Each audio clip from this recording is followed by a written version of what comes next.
Prudence Robertson, and this is EWTN Pro-Life Weekly. Denied Holy Communion. House Speaker Nancy Pelosi has been barred from receiving communion in the Archdiocese of San Francisco due to her pro-abortion stance. Former USCCB pro-life chair Archbishop Naumann of Kansas and Bishop Paprocki of Illinois join us to discuss the importance of this decision. Abortion debate continues. In the aftermath of the leaked draft opinion in the Dobbs case, people on both sides of the debate are out in full force, and pro-abortion politicians continue to push their life-killing agenda. We hear from Mary Margaret Olahan, D.C. correspondent at the Daily Wire. Faith and education. We take you to Belmont Abbey College, a Catholic school in North Carolina dedicated to the education of students in the liberal arts and sciences with a foundation of faith. We spoke to the president of Belmont Abbey College, Dr. William Thierfelder, who shares the beauty found within the school's brick walls.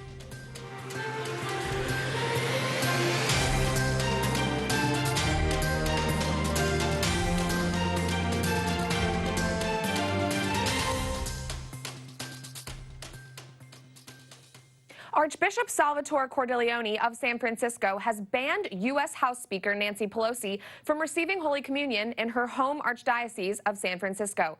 His announcement comes as the Speaker of the House continues to push her pro-abortion agenda publicly and unapologetically. In his letter, Archbishop Cordileone says, quote, "You are not to present yourself for Holy Communion, and, should you do so, you are not to be admitted to Holy Communion until such time as you publicly repudiate your advocacy for the legitimacy of abortion and confess and receive absolution of this grave sin in the sacrament of penance." Archbishop Cordileone has indicated that his door is still open to the Speaker of the House should she wish to discuss this decision with him, and that he will continue to pray and fast for her. We are joined now by former USCCB pro-life chair Archbishop Joseph Naumann of Kansas and Bishop Thomas Paprocki of Illinois. Both of them in the past have issued directives similar to Cordileone's, barring Catholic leaders who are not living according to church teaching on abortion from receiving communion. Thank you both for joining me. Now, Archbishop Naumann, this isn't the first time a directive like this has been given, as you both well know. Archbishop Naumann, you previously sent the same sort of letter to former pro-abortion Kansas Governor Kathleen Sebelius. As the former USCCB pro-life chair, what do you think went into Archbishop Cordileone's decision last week? Well, I think Archbishop was concerned about the spiritual welfare of the speaker, and that he had tried to dialogue with her on several occasions, but that not being fruitful, I think he was concerned for her. But he also has to be concerned for how her actions are misleading other people. And he has a responsibility to protect his people from being confused. And in many ways, I think what the speaker did, and it was similar to Governor Sebelius, she not only supported and advocated for abortion, but she did so claiming to be a very devout Catholic, a very engaged Catholic. And I think this is, when a politician does that, they cross another line, because they're beginning to teach what it means to be a Catholic. They're actually usurping the role of the bishop in teaching that. So I think Archbishop Cordileone was forced really to do what he did, for hopefully for her good, and that it might bring her to an awakening, but also to protect others from being confused by her actions. Yes, and Bishop Paprocki, you have also had to deny a fellow Catholic from receiving communion, Senator Dick Durbin, and several other Illinois lawmakers as well. Can you talk about what went into your decision and your thoughts about Archbishop Cordileone's actions now? Well, actually, the situation with Senator Dick Durbin is something that I inherited here long before I came here in 2004. His pastor, then Monsignor Kevin Vann, told him that he would be reticent to give him Holy Communion. And then Monsignor Vann is now Bishop Kevin Vann of Orange, California. My predecessor, Bishop George Lucas, who's now the Archbishop of Omaha, upheld that position. And so when I became bishop in 2010 and was asked about whether or not there had been any change to that approach to Senator Durbin, I said, well, he has not changed his policy, so I think that should continue. So that has remained in place since 2004. And then more recently, we've had some very aggressive pro-abortion legislation passed in the Illinois General Assembly in 2017 and again in 2019, a legislation that provided for taxpayer funding of abortion, declared abortion to be a fundamental right. And I had been in conversation with some of the leaders of the Illinois General Assembly, both of whom are Catholic, and despite my warnings, they went ahead and pushed this legislation. So in 2019, I told the Speaker of the House of the Illinois General Assembly and the President of the Senate that they were not to receive Holy Communion. I thought, just to be consistent, if that was the position with a federal official like a U.S. senator, I had to take the same position with our state legislators. Surely. So that action has been taken here, and so I can understand very much why Archbishop Cordileone did what he had to do, and I fully support it because I can see how careful he was in trying to reach out to Speaker Pelosi and the fact that she basically was ignoring him. And as Archbishop Naumann was saying, she's trying to pass this off as somehow you can be a good Catholic and still be pro-abortion, and that's simply not the case. And so we and the episcopacy, who are the authentic magisterium of the church, have to make sure that we're clear about that teaching. Yes, and Speaker Pelosi, she's pushing back. She says pro-life views should not be imposed onto other people, and she received communion this weekend here in D.C. What's your response to that, Archbishop Naumann?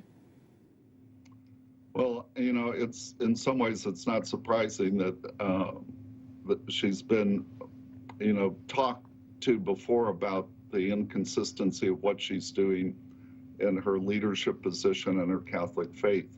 And I think we have to continue to pray that she has a conversion of heart. But I, you know, it's sad because I think by defying what's been requested of her, I think that she's compounding the moral guilt. In terms about not telling other people what to do, we do that. Every law that we have is, in a sense, imposing some form of morality, but it's not a religious issue. This is a human rights issue. And so, I mean, it makes as much sense as saying, you know, I'm against racism, but I wouldn't impose that on anyone else, except this is a matter of life and death. Yes, great point. And Bishop Paprocki, publicly self-proclaimed Catholics like President Biden and House Speaker Pelosi, they create division and confusion among American Catholics. So what can be done to correct their misrepresentation of what we believe? Well, I think that we need to continue to be clear, and bishops in particular need to be clear about this teaching. You know, it's interesting that Speaker Pelosi seems to treat Archbishop Cordileone's statement and his directive to her as simply another opinion, and she's free to choose whatever opinion she wants. The Archbishop, like all bishops, is a successor of the apostles. We are the custodians and the guardians of the tradition of the faith. And so that's the authentic magisterium of the church that we have a responsibility to uphold. So I think that, you know, over the years, I think there's been a great reluctance on the part of all of us bishops. I mean, nobody wants to take a measure like this to tell somebody that you can't go to communion. We've been very patient, I believe. But I think as some politicians have become more and more strident in their approach and compounding it by claiming that they can be pro-abortion and still be good Catholics, I think that puts an even greater responsibility on us bishops to respond. And so I think that this action by Archbishop Cordileone may be the first, and what we'll see other bishops also making similar statements. Well, let's hope so. I want to thank you both for the clarity in which you speak on this. Archbishop Naumann of Kansas and Bishop Paprocki of Illinois. God bless you. Thank you. Thank you. God bless. Vice President Kamala Harris recently spoke with abortion providers in Oklahoma, Kansas, Texas, Missouri, and Montana. The majority of people in these states are strongly pro-life. Overturning Roe opens the door to restricting those rights. It would be a direct assault on the fundamental right to self-determination, to live and love without interference from the government. An outspoken pro-abortion advocate, Vice President Kamala Harris claimed there is a, quote, war on women's rights. She also mentioned the Life at Conception Act, which was just advanced by the Oklahoma State Legislature and is expected to be signed into law by Governor Kevin Stitt. The bill protects unborn children and women from abortion throughout pregnancy. Harris called the bill, quote, outrageous. And joining me now is Mallory Carroll, Vice President of Communications at the Susan B. Anthony List. Mallory, what did you make of VP Harris's recent remarks to abortion providers during this remote meeting? This is no surprise. Vice President Harris is one of the most pro-abortion radicals within a very radical pro-abortion administration. It's interesting to see this conversation come just a few weeks after major abortion groups pledged $150 million to the midterm elections to help elect additional pro-abortion voices. I'm sure that this administration was very pleased with that. I thought it was interesting that Vice President Harris, that she was distinguishing between these abortion providers and people in states like Oklahoma who are seeking to pass laws that reflect the values of the people that live there, pro-life laws that save the lives of unborn children and protect women. This is just underscores the reality that long gone are the days of safe, legal, and rare from this administration, from this party.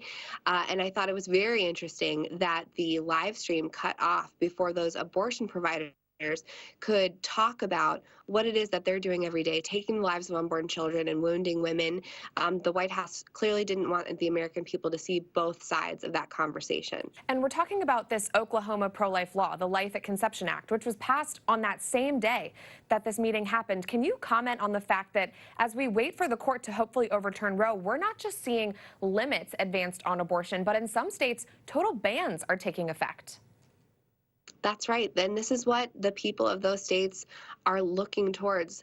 Americans are so tired of abortion on demand up until the moment of birth, this slaughter of our fellow Americans, innocent unborn children, and the wounding of women. And for 50 years, the tyranny of Roe versus Wade and court jurisprudence on this has prevented the American people from enacting pro-life protections. And so states have had enough, and they are acting very creatively, with hope given to us by the leak from the Supreme Court that soon they will have the ability to implement these very strong pro-life protections that defend children all the way from the moment that they are in being, which of course is the moment of conception, and protect women at the same time. Sure, yes. And I want to shift gears for our last question. As a strong Catholic working in the movement, I'd love to get your brief thoughts on Archbishop Cordileone's recent announcement that he will no longer administer communion to Speaker Nancy Pelosi. I understand she did attend Mass this past weekend and received communion at Holy Trinity Parish here in D.C. What do you think about that? I think that Speaker Pelosi has separated herself from the truth of our Catholic faith and from the reality that life begins at conception. And as a pro-abortion politician, she has caused immense scandal to our church and to our cause by claiming this mantle of a devoutness while at the same time pushing for radical pro-abortion legislation. This is something that the Archbishop, he spoke words to it, but she has separated herself for a long time from communion within the Catholic Church. And it's very interesting to see uneducated, non-Catholics in the media who support Speaker Pelosi and her position speaking about this as if the Archbishop is doing something completely out of the blue. But this is a reflection of where Speaker Pelosi has put herself at this point. Right, and it's not political, it's pastoral. It's his duty, right? Mallory Carroll of the Susan B. Anthony List, thank you so much for joining us. Thanks, Prudence. The Supreme Court released more case opinions this week, but does not seem to be in a hurry to hand down its decision in the Dobbs case, which many anticipate will overturn Roe versus Wade. In the beginning weeks of what pro-abortion activists are calling their summer of rage, people on both sides of this debate have been taking to the streets here in D.C. and across the country. We wanted to sit down with someone who has been on the ground experiencing these events firsthand. And joining me now is Mary Margaret Olahan, reporter for the Daily Wire. Mary Margaret, thanks for joining me. Thanks so much for having me. Yeah, of course. It's been almost a month now since Justice Alito's draft opinion was leaked. And since then, you have been on the ground in front of the Supreme Court around the city talking to people about what they think about this moment. What are you hearing? Well, you're right. It's been so long, it seems like, since this leaked draft opinion, and I've been down at the court every Monday since to kind of wait and see if the decision will come that day, since we know these decisions or rulings come on Mondays. Right. I was down there on Monday this week, and there was a little crowd of pro-lifers out there. They were saying, we are the generation that sees the end of Roe v. Wade. They were protesting, chanting pro-life slogans. Not a lot of pro-abortion protesters, because I don't think they thought it was coming this week. I'm hearing some buzz that maybe it'll be closer to the end of June. We will see. But in general, the vibe is very angry, very frenzied on the part of pro-abortion supporters. They're just so worried, and they're confident that Roe is going to be overturned. And I'm hearing that on both sides of the aisle. The end of Roe is coming. That's very exciting for us in the pro-life movement. And in your conversations with people on both sides of this issue, I just wanted to know, do these people understand what they're fighting for? Are they able to defend what they believe? Well, you'll see on the side of the pro-abortion advocates, they constantly talk about reproductive rights. They talk about protecting my body, my choice. Very, I would say, self-centered, self-focused language. A lot of me, my, I. You also hear a lot about Roe. Now, only the people very well versed in this issue actually understand what Roe means. And if you talk to these protesters, they don't really know what Roe v. Wade means. Roe allows for almost unlimited abortion, but if you talk to some of these protesters, they have no idea.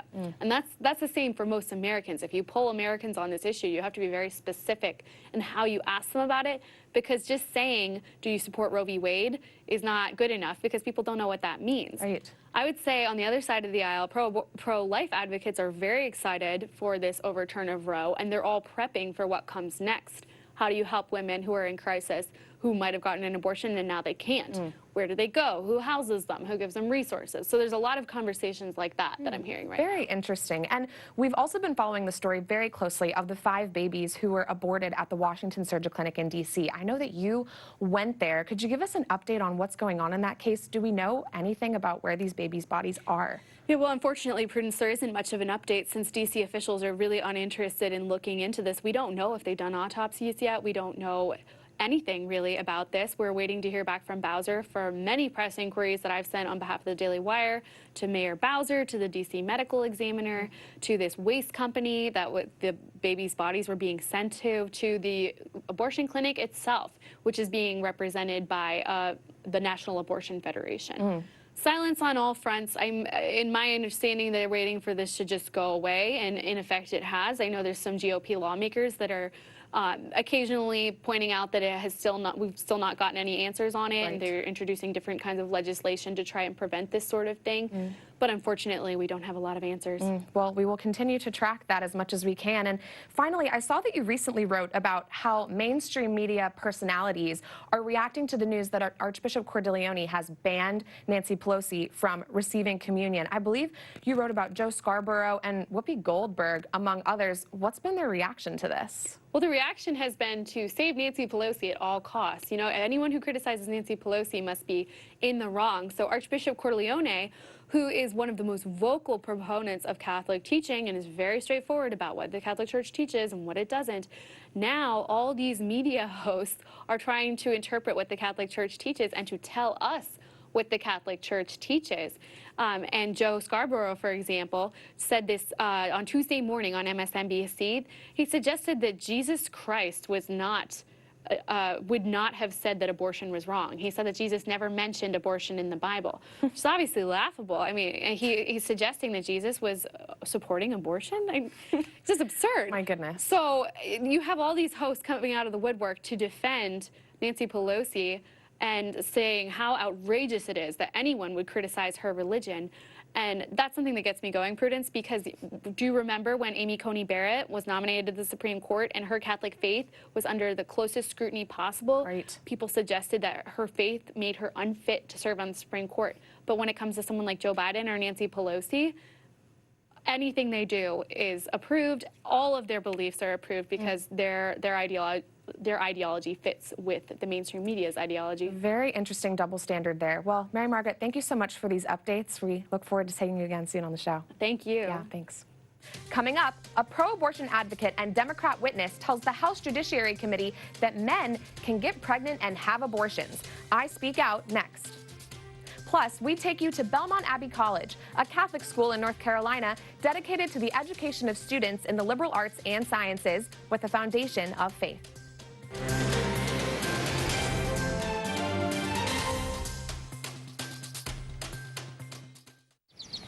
See what love the Father has given us, that we should be called children of God, and so we are.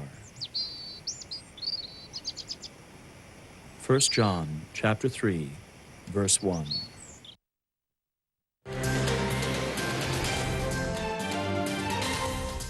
Welcome back to EWTN Pro-Life Weekly. I'm Prudence Robertson. In a pro-abortion hearing on Capitol Hill, a Democrat witness lied, saying that men can become pregnant and have abortions. That is this week's Speak Out segment.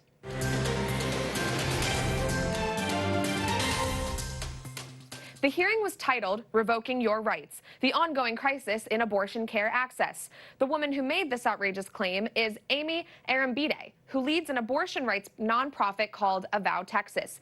Let's take a listen to this outrageous exchange between her and pro-life Congressman Dan Bishop. What do you say a woman is? I believe that everyone can identify for themselves. Okay. Do you believe then that men can become pregnant and have abortions? Yes. Did we hear that correctly? This woman seems to need a lesson in basic biology. Arambide has a law degree and also studied philosophy, yet she claims that men can get pregnant? The pro-abortion lobby is not sending their best with this one, but it's good news for us. The more the pro-abortion side divorces themselves from reality and common sense, the easier it is to expose the lies they are sowing into our laws and our society. Let's be clear. Men cannot get pregnant, and the Democrat Party that claims to be all about women's rights abandons the true nature of women with statements like these.